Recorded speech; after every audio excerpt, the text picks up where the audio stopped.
নমস্কার দর্শক বন্ধুরা, আশা করি ভালো আছেন। অরিন্দমের দাওয়াইতে আমি অরিন্দম বিশ্বাস আরেকবার আপনাদের কাছে আজকে এসেছি চিকিৎসকের ভূমিকায়।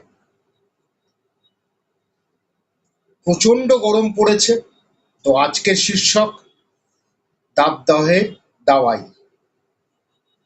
এই যে তীব্র গরম, এই গরম আমাদেরকে সত্যি অস্বস্তির মধ্যে ফেলছে। তো এনকে ডিজিটালের আজকে অরিন্দমের দাওয়াইতে সেই কারণেই গরম নিয়ে কিছু কথা, গরমে কি কি রোগ হতে পারে সেই নিয়ে কথা, আর গরমে মানুষ কি করে বাঁচবেন সেই নিয়ে কথা। এনকে ডিজিটাল দেখতে থাকুন, সাথে থাকুন।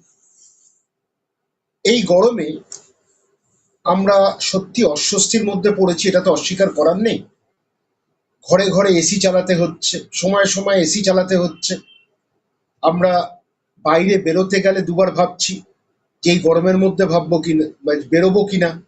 বয়স্ক মানুষেরা তারাও ভাবছেন, কারণ অনেকের বাড়িতে বয়স্ক মানুষেরা তারা বাজার যাচ্ছেন বা বিভিন্ন কাজকর্মের জন্য বাইরে যেতে হয়। সেইখানে রিটায়ার করা মানুষকেও বাইরে বেরোতে হচ্ছে, সেটা ব্যাংকের কাজ হোক বা বিভিন্ন কাজের হোক, বেরোতে হচ্ছে। সবাই ভাবছে এই গরমে কি করে বেরোবো। প্রথমে একটা আলোচনা করা যাক, এই গরমে কি কি হতে পারে। সেটাকে আমরা বলি হিট রিলেটেড ইলনেস। এরা তিনটে টাইপের, কি কিভাবে আমরা আক্রান্ত হতে পারি। তারপরে তার দাওয়াইটা নিশ্চয়ই আমি দেব, যেরকম দাওয়াই দিই। সেই ক্ষেত্রে প্রথম যেটা হয় হিট ক্র্যাম্পস। দেখবেন চলতে চলতে পেশিতে টান ধরছে, ঘামছেন, আর মনে হচ্ছে যেতে পারছেন না, ব্যথা হচ্ছে। এই একটা সমস্যা, যেটাকে আমরা হিট ক্র্যাম্পস বলি। তার সাথে একটা অদ্ভুত জিনিস এই সময় হয়, পেটে ব্যথা। আমরা ভাবি পেটে কি না কি হয়েছে, তার জন্য বিভিন্ন পরীক্ষা, একগাদা পরীক্ষা হয়ে যায়, কিন্তু আসল কারণটা হচ্ছে গরমের জন্য এই পেটে ব্যথার একটা কারণ। এইবার কারণটা কি? কারণ হচ্ছে আমরা যখন ঘামছি তখন কিন্তু শরীর থেকে খনিজ পদার্থগুলো বেরিয়ে যাচ্ছে। এটা গিয়ে নেতিবাচক প্রভাব পড়ে মাসেলে, অর্থাৎ পেশিতে।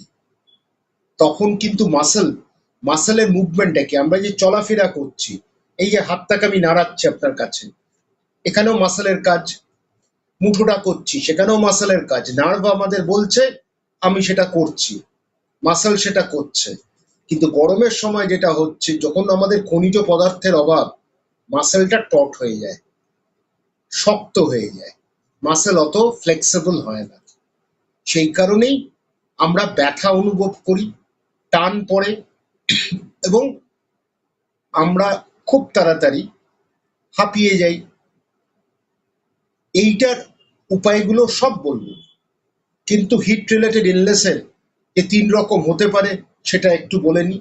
হিট ক্র্যাম্পসটা আলোচনা করলাম, এবার আছে হিট এক্সজশন। এটাই হচ্ছে সব থেকে বিরক্তিকর, সব থেকে বেশি অস্বস্তিকর। আমরা যেতে যেতে প্রচন্ড ঘামছি, আমাদের জামা প্যান্ট ভিজে যাচ্ছে, এই গলদঘর্ম হয়ে তার সাথে মাথাটা ঘুরছে, বমি পাচ্ছে, অনেক সময় বমি হয়ে যাচ্ছে, অনেক সময় বসে পড়ছি, অনেক সময় অচৈতন্য না হলেও সেই রকম একটা অবস্থার মধ্যে পড়ছি। এটাকে বলে হিট এক্সজশন। এখানেও প্রচুর পরিমাণে ঘাম বেরিয়ে যাচ্ছে, খনিজ পদার্থ বেরিয়ে যাচ্ছে বেশি পরিমাণে। হিট এক্সজশন বললাম। এইবার যেটা ভয়ানক, যেটা বাংলায় কম হয়, পশ্চিমবঙ্গতে যদি আমরা দেখি, দিল্লি, বিহার, রাজস্থান, ইউপি অনুপাতে বাংলায় কিন্তু কম, সেটা হচ্ছে হিট স্ট্রোক। কথাটা কি? Hit and stroke. স্ট্রোক মানে কি? মানে সবাই আমরা ভাবি স্ট্রোক মানেই হচ্ছে একটা স্পষ্ট ডেফিনেশন আছে, সংজ্ঞা আছে, যে irreversible damage lasting for more than 24 hours. এটা ব্রেনের কথা। স্ট্রোক অর্থাৎ ব্রেন এর ব্যাপার আসবে। Irreversible brain damage lasting for more than 24 hours, অর্থাৎ একটা ব্রেন ড্যামেজ হলো যেটা 24 ঘন্টার পরেও থাকছে, সেটাই কিন্তু ডেফিনেশন অফ স্ট্রোক। কিন্তু এখানে একটা হিট তারপর স্ট্রোক, এইটাই হচ্ছে সব থেকে ডেঞ্জারাস। এই জায়গাটাতে কেন হয়, কেন নামকরণ হয়েছে সেটা বলছি, কিন্তু কি হয় সেটা জানা দরকার। আমরা ওয়ার্ম ব্লাডেড অ্যানিমালস। দেখবেন ঠান্ডার সময় আমরা বেরোতে পারি গরম জামা নিয়ে, কিন্তু আপনি কখনো দেখেছেন টিকটিকি সাপকে ঠান্ডার সময়? দেখবেন না, কারণ এরা কোল্ড ব্লাডেড। এরা যখনই বাইরে বেরোবে ওদের শরীরটা একেবারে ঠান্ডার সাথে মিলে যাবে। নিয়ন্ত্রণ করার যন্ত্র নেই। আমাদের মানুষের সেই নিয়ন্ত্রণ করার যন্ত্র আছে, সেই জন্য সাপেরা গর্তে চলে যায়, টিকটিকিরা চলে যায়, তা না হলে বাইরে এলেই মরে যাবে এরা। কিন্তু আমরা সেই অবস্থা কিন্তু হয় না। আমাদের শরীরের বিভিন্ন মাধ্যমগুলো কাজ করে, বিভিন্ন অঙ্গগুলো কাজ করে শরীরের যে টেম্পারেচারটা আছে সেইটাকে নিয়ন্ত্রণ করা। এবার হিট স্ট্রোকে কি হয়, এই যে মেকানিজম আমি যে বললাম, নিয়ন্ত্রণটার ক্ষমতা শরীর হারিয়ে ফেলে। তখন কি হয়, তখন ব্রেন ড্যামেজ হতে পারে। এই জন্য কথাটা স্ট্রোক এসছিল। অচৈতন্য হয়ে যায় মানুষ, তার সাথে হার্টের ওপর নেতিবাচক এফেক্ট পড়ে, লিভারের ওপর পড়ে, কিডনিটাও খারাপ হয়ে যায়। তো হিট স্ট্রোক কিন্তু একটু, যদি আক্রান্ত কেউ হয় তার তাৎক্ষণিক চিকিৎসাটা দরকার।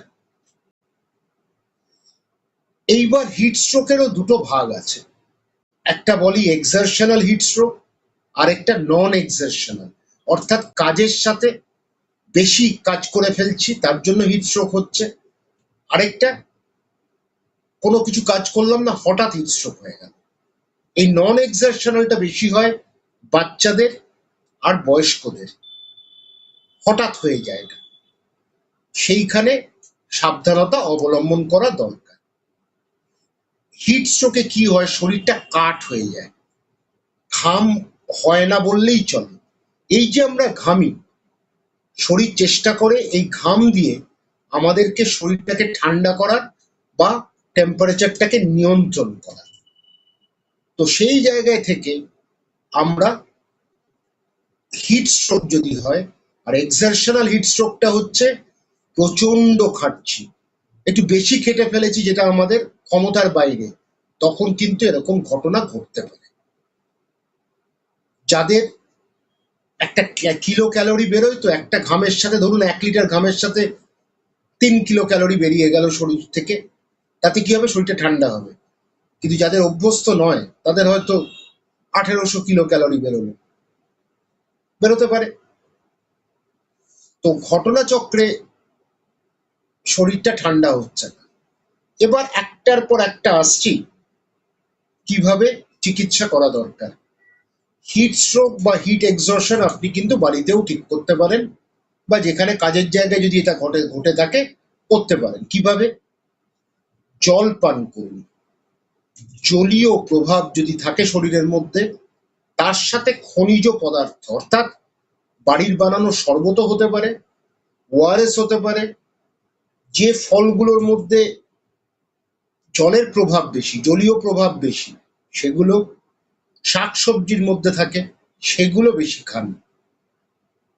এইগুলো যদি খেতে থাকেন, একটু বেশি খান, তাতে অসুবিধা নেই, কিন্তু শরীর আপনাকে জানাবে আপনার কখন তেষ্টা পেয়েছে, তৃষ্ণা মেটাতে কিন্তু শরীর জানাবে, সেটা খান। একটু বেশি জল পান করলে শরীরের মধ্যে অসুবিধা নেই।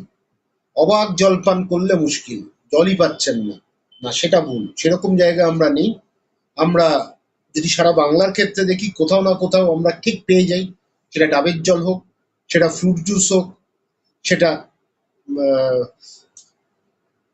বিভিন্ন ফল হোক সেগুলো পেয়ে যাই। কিন্তু যে ভুলটা আমরা করি, আমরা অনেক সময় ঠান্ডা পানীয় পান করি। এই ঠান্ডা পানীয় যদি আপনি এদের কম্পোজিশন গুলো দেখেন, অনেক সময় হাইপারটনিক হয়। অর্থাৎ কি, অসমোলালিটি বলে একটা বিষয় হয় শরীরের মধ্যে, যেটা মেনটেন করা থাকে। সেইটা যখনই গন্ডগোল হয়, এই যখন ঠান্ডা পানীয় গুলো খাচ্ছি বা পান করছি, তখন এটা না জলগুলো বাইরে টেনে নেয়। আমাদের শরীরে আর্টারি, ভেইনস, ক্যাপিলারিজ, এদের মধ্যে যে জলীয় প্রভাবটা যখন কম থাকে, তখন শরীর জানায় যে আমাদের তেষ্টা মেটাতে হবে। এইবার এই যখন ঠান্ডা পানীয় গুলো খাচ্ছে, এটা করছে কি, জলটা নিচ্ছে কি শরীরে ঢোকাচ্ছে, কিন্তু ভাস্কুলার, যেটা আর্টারি বা ভেইনস এর বাইরে চলে যাচ্ছে, টেনে নিচ্ছে, তখন কিন্তু আরো পিপাসা বেশি পায়। তখন আমরা একটা ভুল করি, আরো দু তিনটে ঠান্ডা পানীয় খেয়ে নিই। তাতে কিন্তু পেটটা ফুলে যাচ্ছে, অস্বস্তি বাড়ে। এইটা ভুল করেও করবেন না। আবার বলছি, ওআরএস হোক, বাড়ির বানানো শরবত হোক, 2 চামচ চিনি 1 চামচ নুন দিয়ে বানান, একটু লেবু দিয়ে দিন, দেখবেন সব পেয়ে যাচ্ছেন। এইবার ফলগুলো খান, শাকসবজি খান, এটা কিন্তু আপনার শরীরটাকে কিন্তু ভালো করবে। এইভাবে হিট এক্সশন আর হিট ক্র্যাম্পস কিন্তু আপনি মিটিয়ে ফেলতে পারবেন। হিট স্ট্রোক হলে কিন্তু হাসপাতালে ভর্তির দরকার, কারণ আমাদের হাসপাতালগুলো আছে, সেখানে র্যাপিড কুলিং মেকানিজম হয়। শরীরটাকে ঠান্ডা করবেন কিভাবে বলুন তো, এটাও একটা কায়দা আছে। আমাদের বগলে আর কুচকিতে সব থেকে বেশি ক্যাপিলারি আছে। কোনো বরফ জল হোক, বরফ হোক, আপনি যেখানে লাগালে শরীরটা কিন্তু ঠান্ডা হবে। কিন্তু একই সাথে হিট স্ট্রোক হয়ে গেলে তখন কিন্তু শরীরে স্যালাইন লাগে, বা বিদেশে বিভিন্ন রকম বাথটাব আছে, সেখানে ডুবিয়ে মানুষকে ঠান্ডা করা হয়। র্যাপিড কুলিং বলে একটা ব্যাপার আছে। আমরা জেনারেলি ঠান্ডা করতে গেলেও একটা অস্বস্তি শরীরে হতে পারে, কিন্তু সেটা না করে আমরা তখন করতে হয়। তো র্যাপিড কুলিংই করে আমরা তাকে প্রচুর স্যালাইন দিয়ে ডিহাইড্রেশন ঠিক করে তাকে ঠিক করি। তবুও হিট স্ট্রোকের কিন্তু একটা মর্টালিটি আছে। ভয় পাবেন না, ভয় পাওয়ানোর জন্য নয়, আপনাদেরকে অবগত করার জন্য আমার কাজ, সেই কাজটাই আমি করছি, যাতে আমাদের অস্বস্তিটা না হয়। এবার বাচ্চা আর বয়স্কদের ক্ষেত্রে এটাও একটা বিরাট বিষয়। বাচ্চাদের ক্ষেত্রে বাড়ির অভিভাবক, স্কুলে যারা আছে শিক্ষক শিক্ষিকারা, অভিভাবক, এই সময় তাদেরকে প্লেগ্রাউন্ডে 12টা থেকে 5টা বেরোতে না দেওয়াই ভালো। তাদের মধ্যে 1 ঘন্টা রিসেস হয়, অনেক স্কুলের মাঠ আছে। আমরাও ছোটবেলায় এটা করেছি, তখন তো আর ডাক্তার ছিলাম না, কিন্তু একটা সময় পর হাঁপিয়ে যেতাম, আমরা ক্লাসে ফিরে যেতাম। কিন্তু অনেকের কিন্তু কষ্ট হতো, জলপান করতে হতো। তো সেইখানে এই বিষয়টা মাথায় রাখবেন। আর বাড়িতে যদি দেখেন বাচ্চা ঘামছে বেশি বা কষ্ট হচ্ছে, তাকে কিন্তু ডাক্তারের কাছে নিয়ে যাবেন। কারণ বাচ্চা অনেক বেশি অল্প বয়স হলে সে তার অসুবিধাটা বলতে পারবে না। আবার বয়স্ক লোকের ক্ষেত্রেও অনেকে মর্নিং ওয়াক করতে যান, একেবারে বেরিয়ে পড়ুন সকালবেলা। প্রথম কথা বলি, morning walk, evening walk, night ওয়াকের মধ্যে কিন্তু কোনো পার্থক্য নেই। যে কোনো সময় হাঁটাটা করলে হাঁটলেই হলো। এটা আমরা সাহেবদের কাছ থেকে শিখেছি। কারণ মর্নিং ওয়াকে ওরা ঘুরতো, ইভিনিং এ ওরা ইভিনিং অব্দি কাজ করতো, তারপরেই ওদের পানীয় নিতে হতো, তারপরে ওরা ঘুমিয়ে পড়তো। সুতরাং ওরা মর্নিং ওয়াকের ব্যাপার বলেছে, কিন্তু আমাদের মর্নিং ওয়াক দরকার নেই, আমরা ইভিনিংও হাঁটতে পারি। হাঁটলে শরীরটা ঠিক থাকে, এইটুকুই। কিন্তু বয়স্কদের ক্ষেত্রে আবার বলবো, 12টা থেকে 6টার মধ্যে চেষ্টা করবেন না কোনো রকম ওয়াকিং। একটাই কথা বলবো, যা করবেন ভোরবেলা করে আসুন, বাড়ি আসুন 6টার আগে, যখন রোদ্দুরটা নেমে যাবে, সানসেটের পরে, তারপর আপনি হাঁটুন, তাতে কোনো অসুবিধা নেই। কিন্তু টেম্পারেচারটা ঠিক করে, কিন্তু এমন হাঁটতে যাবেন না যেটা আপনার শরীর নিচ্ছে না। কষ্ট হলে বসে যাবেন বা বাড়ি চলে যাবেন। এইভাবেই আমরা কিন্তু করতে পারি। এরপর দেখবেন আজকে আমি সাদা শার্ট পরে আছি, কেন? এই গরমটার জন্য। আমাদের কলকাতা পুলিশের ড্রেসটা দেখবেন সাদা, পরে পরবর্তীকালে বদলেছে। কলকাতা পুলিশ কেন তৈরি হয়েছিল সে একটা ইতিহাস আছে, সেগুলো আর আমি এখন যাচ্ছি না। কলকাতা পুলিশের ড্রেসটা সাদা অন্যান্য জায়গার থেকে, এটা কিন্তু খুব সাইন্টিফিক ওয়েতে তৈরি হয়েছিল। যে গরমটা আমাদের হতো তাতে হালকা রঙের ড্রেসটাতে কি হয়, এই যে গরমটা আসছে সেটা আবার বেরিয়ে যাচ্ছে, সেটা অ্যাবজর্ব হচ্ছে না। এটাই আপনি কালো বা একটু বেশি ডার্ক কালার পরলে সেটা অ্যাবজর্ব হয়ে যায় হিটটা, তাতে শরীরে গরমটা বেরোয় না। আর সুতির শার্ট অবশ্যই, কারণ সুতির শার্টে ছোট ছোট ছোট ছোট গর্ত থাকে, পোর্স থাকে, যেগুলো হিটটাকে বাইরে বার করে দেয়। তো এই যদি আপনি করতে পারেন, আর আরেকটা ঘটনা, ঘামতে ঘামতে এসিতে ঢুকবেন না, তাহলে কিন্তু শরীরের নিয়ন্ত্রণ ক্ষমতা খুব দ্রুততার সাথে হয় না, একটু সময় লাগে। 10 মিনিট দাঁড়ান বাইরে, ঘামটা মুছে নিন, তারপর এসি করে যান। আবার এসি ঘর থেকে বাইরে যাচ্ছেন যেখানে এসি নেই, সেখানেও 10টা মিনিট অপেক্ষা করে যান, তারপর আপনি হাঁটুন। আর খুব জোরে হাঁটতে যাবেন না, জোরে হাঁটলেই কিন্তু অসুবিধা। এই সময় কাদের বাইরে বেরোতে হয়, সাংবাদিক, সাফাই কর্মী, বিভিন্ন মানুষকে বেরোতে হয়। কেউ গাড়িতে থাকে, কেউ বাইরে থাকে। পুলিশ কর্মীরা, তারা কিন্তু যে কোনো সময় কিন্তু আক্রান্ত হতে পারে। ছাতা ব্যবহার করাটা সবচেয়ে ভালো। কিছুক্ষণ শেডে থাকবেন, কিছুক্ষণ বাইরে থাকুন কাজে, তাহলে ঠিক আছে। টানা করতে গেলে কিন্তু শরীরের ওপর একটা নেতিবাচক প্রভাব পড়বে। খাওয়া দাওয়ার ব্যাপারটা অনেকে জিজ্ঞেস করেন, শাকসবজির ওপর থাকুন। খাওয়া দাওয়া যদি বেশি মশলা জাতীয় জিনিস খান, শরীরের মধ্যে একটা হিট এমনি তৈরি হবে। তখন কি হবে, ভাজা মশলা বেশি খেলে তখন সবার শোষণ যন্ত্র একরকম হয় না, হজম শক্তি সবার এক নয়। কেউ হজম করে নিতে পারে সহজে, কেউ পারে না। তখন আপনি কি করবেন, তখন আপনি চেষ্টা করবেন শাকসবজি হালকা জিনিস খাওয়ার, শরীরটা তাহলে ঠিক থাকবে। এইভাবে নিজেকে যদি তৈরি করতে পারেন, এইভাবে নিজেকে যদি এই বিষয়গুলো যদি মাথায় রাখেন, গরমে ঠিক থাকবে। কিন্তু উপায় নেই, আমাদের গাছপালা কমে যাচ্ছে, কেউ কেটে দিচ্ছে। সেই যে গাছপালার একটা বিষয় ছিল, সেটা আমরা সত্যি কথা হারিয়ে ফেলেছি। কংক্রিটের জঙ্গল ভরে গেছে। এই রকম গরম আসবে, আবহাওয়াবিদরা আরো ভালো করে বলবে গ্রিন হাউস এফেক্ট কি, বা ক্লাইমেট চেঞ্জ, এসব তো রয়েছে, তার সাথে সাথে পলিউশনও রয়েছে, এগুলো আরো বাড়িয়ে দিচ্ছে। তবে একটা কথা, তার মধ্যে আমাদের ঠিক থাকতে হবে। এই ঠিক থাকার উপায়গুলো বললাম, এই দাওয়াইগুলোই দিলাম, এই দাওয়াইগুলো গ্রহণ করার চেষ্টা করুন। আজকের মতো অরিন্দমের দাওয়াই থেকে আমি বিদায় নিচ্ছি। আমি অরিন্দম। এনকে ডিজিটাল দেখতে ভুলবেন না। এনকে ডিজিটাল, প্রবীর বাবু এবং তার টিম যেভাবে বারবার আপনাদেরকে বিভিন্ন বিষয় অবগত করেন, সেটা রাজনৈতিক হতে পারে, অরাজনৈতিক বিষয় হতে পারে, সেইগুলো শুনতে থাকুন, ওনার পাশে থাকুন, ওনার সাথে থাকুন। এনকে ডিজিটাল দেখতে থাকবেন। অরিন্দমের দাওয়াই নিয়ে আবার আসবো আরেকটা অনুষ্ঠান, কোনো ভিন্ন অনুষ্ঠান নিয়ে। তবে আজকের মতো বিদায় নিচ্ছি, সবাই ভালো থাকুন, ধন্যবাদ।